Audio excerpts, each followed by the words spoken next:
How many games will the Green Bay Packers win in 2024?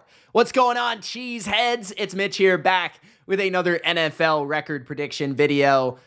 In this video, examining each and every matchup on the Packers 2024 schedule.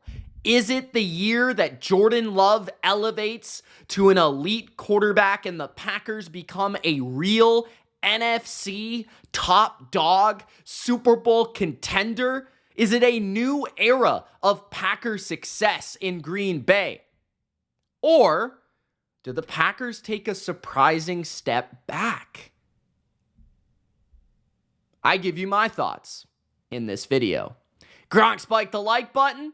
Don't forget to subscribe for more NFL record predictions. All 32 teams just like this. And comment your opinion. What do you think the Packers will be in 2024? How many wins will they have in 2024? Let me know in the comment section below.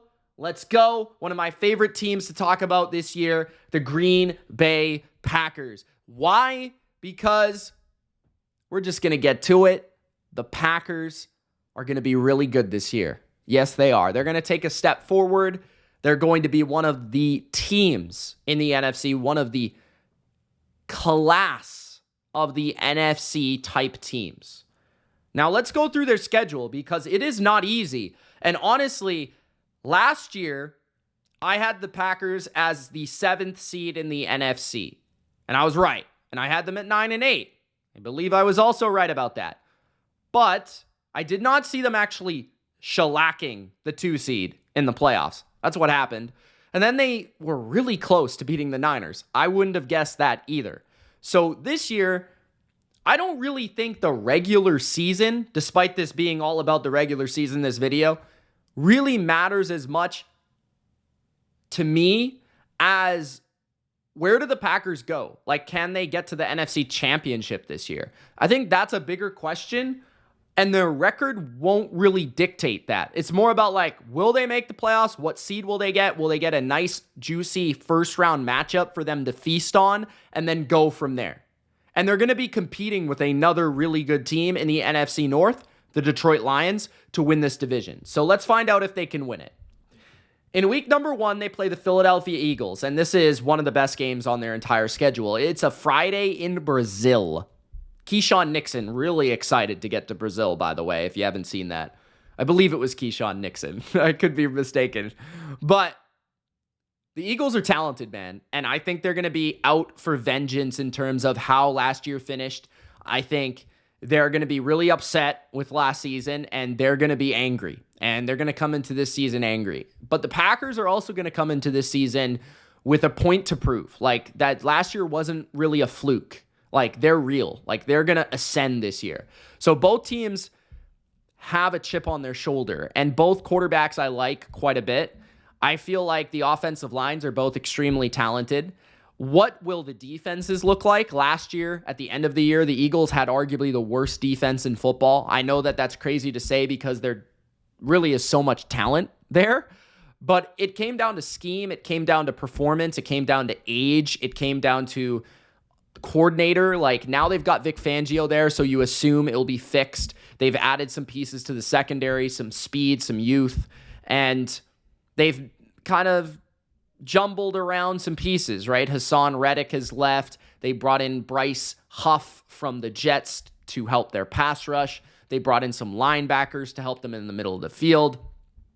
What I think is going to be interesting here is the matchup of Jordan Love and Matt LaFleur and that scheme and the eye candy of what the Packers bring in terms of motion, pre-snap motion, fakes against the middle of the field of the Eagles. I think that's a really difficult matchup for the Eagles in terms of playing the run game laterally and then also playing the play action of the Packers. And I could also see the running game of the Packers, Josh Jacobs debuting as a Green Bay Packer, which, by the way, I think aesthetically is going to, like, be crazy for me because I don't know, with the Raiders it just looked cool and like it's hard, but it's a very different aesthetic for Josh Jacobs. You guys let me know what you think. Josh Jacobs, you gonna look good or what? But honestly, like, I think the Packers can score on the Eagles. I'm just kind of intrigued to see what the defense is going to look like because I think the Eagles can score on the Packers. I think the Eagles can run the ball on the Packers. I think they can dictate the pace against the Packers. I think that they'll have at least one or two matchups against the Packers secondary. Goddard's really good. A.J. Brown's really good. And obviously, the former Heisman Trophy winner, Devontae Smith, is very good. Saquon is now their running back. So Jalen Hurts is an animal. They've got Kellen Moore now calling plays there, which I think is going to elevate their offense. So the Packers have, I guess, more familiarity in terms of roster talent, in terms of head coach, play caller. This is a really tough game, and I could see it going either way. I think that the way that I'm talking about it now actually kind of makes me want to pick the Packers, but I have picked the Eagles in most of my predictions, including my Eagles video. And the reason for that is the Eagles offense, and the Eagles, I think, are the more talented team. They've got more elite talent. I think they're more proven season to season than Green Bay. Green Bay still has that question early this year of like, was late last year a bit of a fluke? Are they going to be able to match that energy of that momentum they had? The Eagles have kind of been around and they've been steady and they've been really good for a number of years now, it feels like. So with the Eagles, I just give them the edge mostly because of their offense, but also just because of that steadiness and the feel of the Eagles early in the year. And then week 2, Green Bay plays at home against the Colts. I think they're going to beat the Colts. I think Anthony Richardson could struggle early in the year as a young quarterback who's basically a red shirt rookie in the NFL, right? Their offensive line's good, their defensive line's good, but their secondary kind of stinks. I think Jordan Love could have a good game. It's also in Green Bay. It's the Green Bay opener, all that stuff. So, yeah, I'm going to go with the Packers. Week 3, kind of a tricky game in Tennessee. Tennessee has good receivers and good secondary play. But Will Levis is a complete wild card. I do think the Packers have a definitive advantage at offensive line, at quarterback, and at head coach because the Titans have a new one and they've got a lot of new stuff in general. But Tennessee can be kind of a weird place to play at times. This could be an upset if the Packers are not careful, but I'm going to lean into the Matt LaFleur revenge angle, right? He was in Tennessee. He was the offensive coordinator not too long ago. And I think the Packers will go in there and win that one for LaFleur. Week 4, the Vikings at the Packers. I'm going to go Green Bay to win that game. Vikings will struggle early in the year and probably throughout the year because of their quarterback position, I think is definitely going to be inconsistent. And if it's J.J. McCarthy, it's a young quarterback playing in Lambeau for the first time. If it's Sam Darnold, it's just a complete mismatch. But the Vikings do have really good coaching on both sides of the ball. You've got to be a bit careful there. But I thought that Matt LaFleur really proved that his offense can move the ball. They have the answers to going against Brian Flores. So late last year, that definitely showed up. So I think the Packers will win. Week 5, the Packers at Los Angeles. I think this game will be back and forth, tricky. It could be a bit of a shootout, but I'm going to lean to Sean McVay. Sean McVay has had a pretty good record against Matt LaFleur, if I'm not mistaken, as of late. They also won, I believe, or maybe I'm wrong about that one. No, because I remember the Packers beat the Rams in the playoffs. I don't know why I thought the Rams beat the Packers. I can't really remember if they've played lately. So I'm wrong. I'll take that back. Takes backsies, okay? But honestly, like, just the matchup itself. So the Rams receivers against the Packers secondary. Great matchup. But I kind of lean towards Stafford. The offensive line of the Rams has definitely improved. The run game of the Rams is a challenge. They've got great balance. They're at home in LA in a dome type feel in comparison to a Packer team that's more of an outdoors team. Green Bay offensively, I think they don't match up poorly with the Rams. The Rams defense isn't great or anything, but I could just see the Rams being more precise, kind of controlling the ball better, and then the Packers maybe being a little bit in the passing game, a little bit less precise than Stafford. I think maybe the edge will be Stafford in the late moments against Jordan Love. That might be where I'm leaning, but it's also LA and LA, and they're pretty close to the same level of teams. So I'm leaning towards the Rams there. Obviously, the Packers could win that game, but McVay, LaFleur, they're familiar with each other's work. They have very similar offenses, very similar type of schemes. They're both Shanahan-type guys. I lean towards Sean McVay, though. Week 6, the Cardinals at the Packers. I'm going Green Bay there. Kyler can be a challenge, the road runner running around. They've got a pretty good offensive line. I don't think their defense, though, is any good. I also think that Alexander could hold his own against young Marvin Harrison Jr., and hopefully Xavier McKinney could cover Trey McBride. He's a beast, too. Look out for him. But the Cardinals could come in and surprise, but it's an Arizona team going to Green Bay. And by week 6, it could start to become a little chilly, so I don't think Kyler would love that too much. Week 7, the Texans at the Packers. I'm going with the Packers here, as much as I love the Texans. I think this is a warranted loss for the Texans, just because, again, Houston is a dome team at the end of the day. Having to go outdoors to Green Bay definitely could be a challenge for them, in late October. I also feel like there's a lot of kind of familiarity between the coaching staffs. Obviously, Matt LaFleur, Shanahan, DeMeco Shanahan, Bobby Slowick Shanahan. These are all kind of Shanahan guys. The defensive coordinator of the Packers has ties to San Francisco. DeMeco, obviously, same kind of defense. So there's a lot of similar ties there. I think that Green Bay could throw the ball on Houston. I think Houston could probably throw the ball on Green Bay. But I think that the home field of the Packers, along with potentially a little bit of a pass rush from the Packers, and, maybe a little bit of just the Packers at home, that crowd, like in the key moments, just being able to make a couple more plays. I think that the biggest problem with the Texans is their secondary and their depth, and I think one of the biggest strengths of the Packers is the amount of weapons they have. So that could be an area where they do expose Houston. Week 8, the Packers at the Jags. I'm going to go with Jacksonville. This feels like one of those funky matchups where Green Bay has to go to Florida, and it's kind of a weird travel. And they just played the Texans, another AFC South team that's pretty darn good. They're going to play another pretty good quarterback here in Trevor Lawrence, a good pass rush, a pretty good front in Jacksonville. Trayvon Walker's on the up and up, and Josh Allen, yes, the defensive end, is a beast. I also think Doug Peterson is a very solid coach, and they have quite a few weapons, especially the middle of the field, where they could attack the Packers at the slot position with Christian Kirk, the tight end with Evan Ingram. I think that's a little bit of a tricky matchup for the Packers. Week number 9, the Detroit Lions at the Packers. I'm going with Green Bay. This is the battle of the NFC North, the two teams that I think will be vying for this division and fighting over it all year. I think Green Bay wins the game at home. I think Detroit wins the game at home.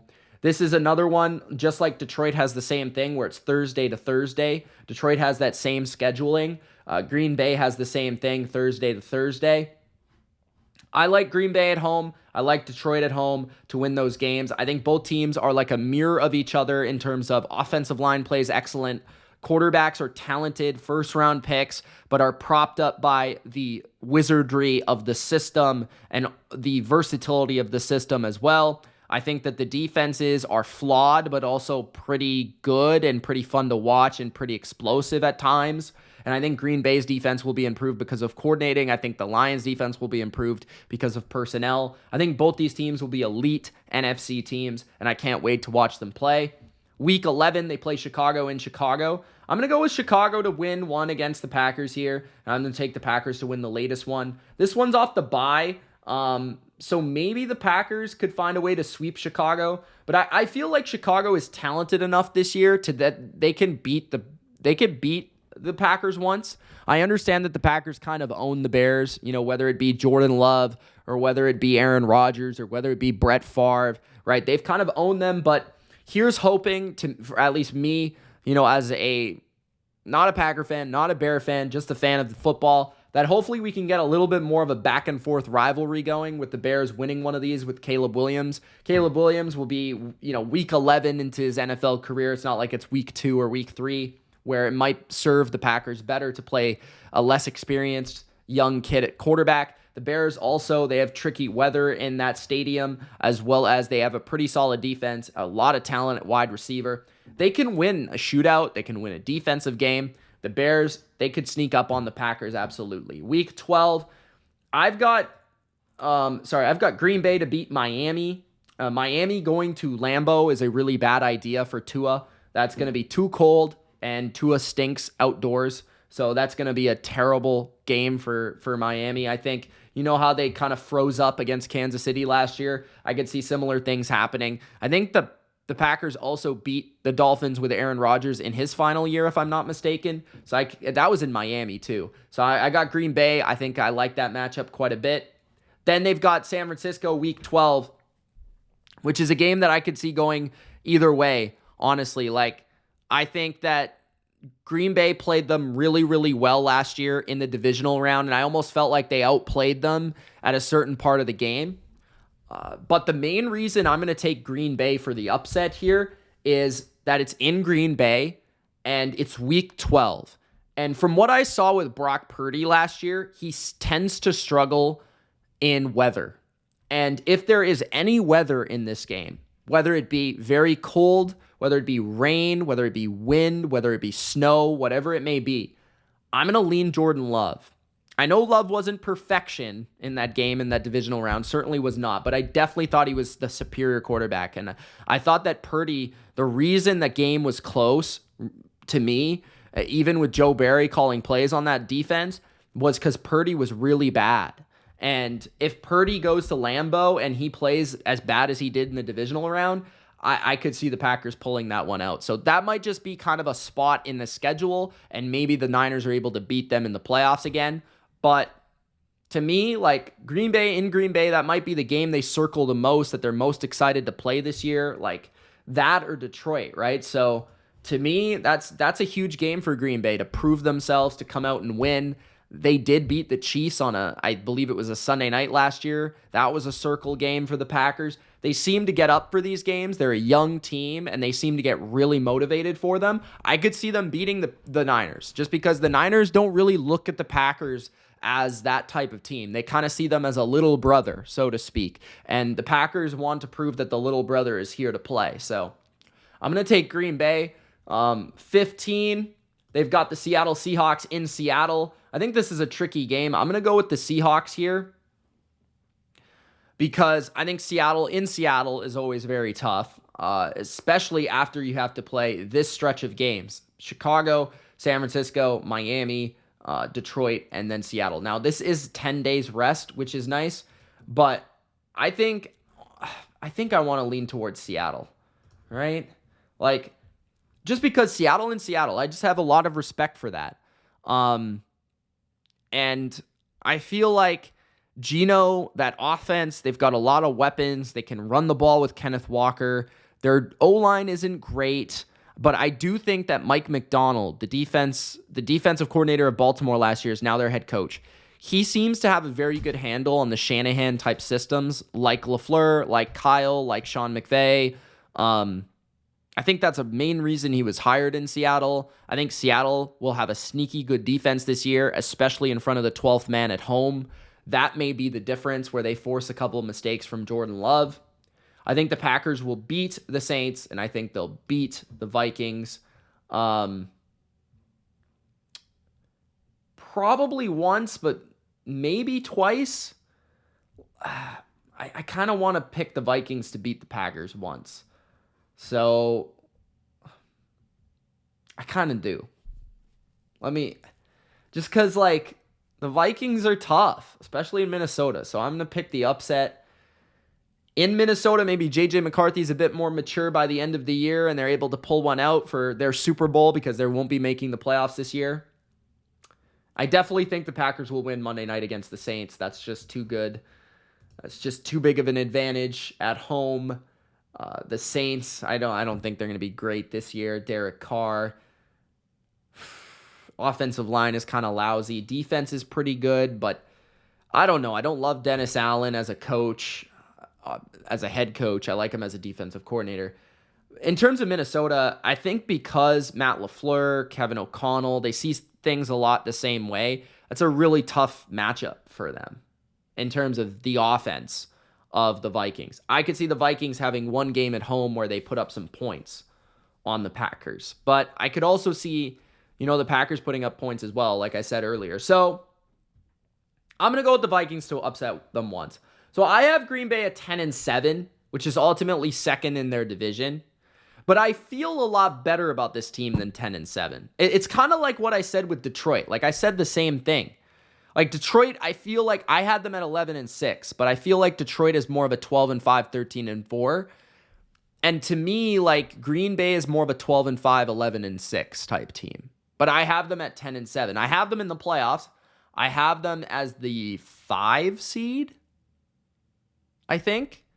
And maybe that's just me doing the records and giving some upsets to some lower end teams, right? Like they are my 5 seed in the NFC. So that would have them play the NFC South, which I think would be a win in the first round. And then they would probably go play San Francisco in the second round again. So yeah, like Green Bay, 10-7, 11-6, that type of range. I think there could be some games looking at this schedule where they slip up. They play a lot of challenging teams. I don't think this schedule is quite as difficult as Detroit's, but it's pretty darn close.